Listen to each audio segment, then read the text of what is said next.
സങ്കീർത്തനം 138 അതിന്റെ 1-ാം വാക്യം ആർക്കെങ്കിലും വായിക്കാം.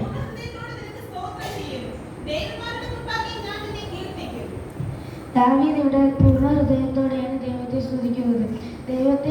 ദാവീദ് ദൈവത്തെ ഹൃദയം കൊണ്ട് സ്തുതിക്കാൻ ദാവീദിന് ഒരുപാട് കാരണങ്ങളുണ്ട്.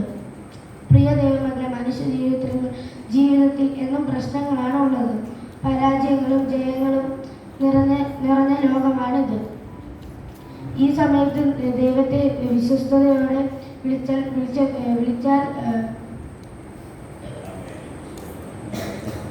വിളിച്ചപേക്ഷിച്ചാൽ ഉത്തരം തരുന്ന ദൈവമാണ് എന്ന് ദാവീദ് ഈ സങ്കീർത്തനത്തിൽ ഉറപ്പിച്ച് പറയുന്നു. 2 മുതൽ 8 വരെയുള്ള വാക്യങ്ങൾ നോക്കുമ്പോൾ ദാവീദ് ദൈവത്തെ വിളിച്ചപ്പോൾ ദൈവത്തിന്റെ ദയയും വിശ്വസ്തതയാണ് 2-ാം സങ്കീർത്തനത്തിൽ കാണുന്നത്. 2-ാം വാക്യത്തിൽ നാം കാണുന്നത്. 3-ാം വാക്യത്തിൽ വിളിച്ചപേക്ഷിക്കുമ്പോൾ ഉത്തരം തരുന്ന ദൈവം, ഉള്ളിൽ ബലം നൽകി ധൈര്യപ്പെടുത്തുന്ന ദൈവം. 7-ാം വാക്യത്തിൽ കഷ്ടതയുടെ നടുവിൽ നടന്നാലും ജീവിപ്പിക്കുന്ന ദൈവം, ശത്രുക്കളുടെ ക്രോധത്തിന് നേരെ കൈനീട്ടിയ ദൈവം, വലം കൈ കൊണ്ട് രക്ഷിച്ച അനുഭവങ്ങൾ. പ്രിയ ദൈവമക്കളെ, പലപ്പോഴും നാം ആരാധിക്കുകയും പ്രാർത്ഥിക്കുകയും പാടുകയും ചെയ്യുന്നു. എന്നാൽ നമ്മുടെ വായ കൊണ്ടാണെങ്കിൽ അത് ദൈവത്തിന് പ്രസാദമാവുകയില്ല. അത് നമ്മുടെ ഹൃദയം കൊണ്ടും ഉണ്ടാകണം. മത്തായി 22:37 ആർക്കെങ്കിലും വായിക്കാം.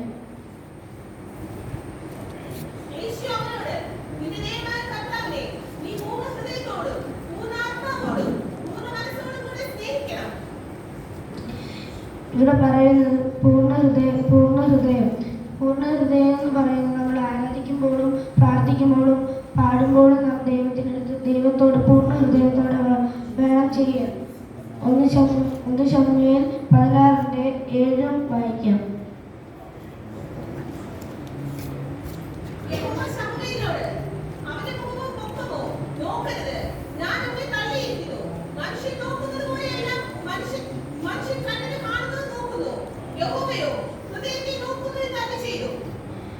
മനുഷ്യൻ കണ്ണിന് കാണുന്നത് നോക്കുന്നു, യഹോവയോ ഹൃദയം നോക്കുന്നു.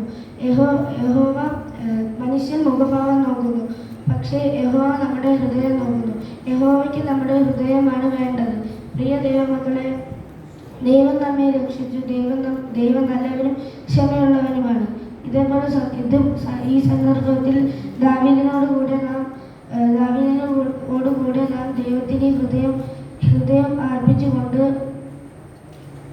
അർപ്പിച്ചുകൊണ്ട് എല്ലാവരെയും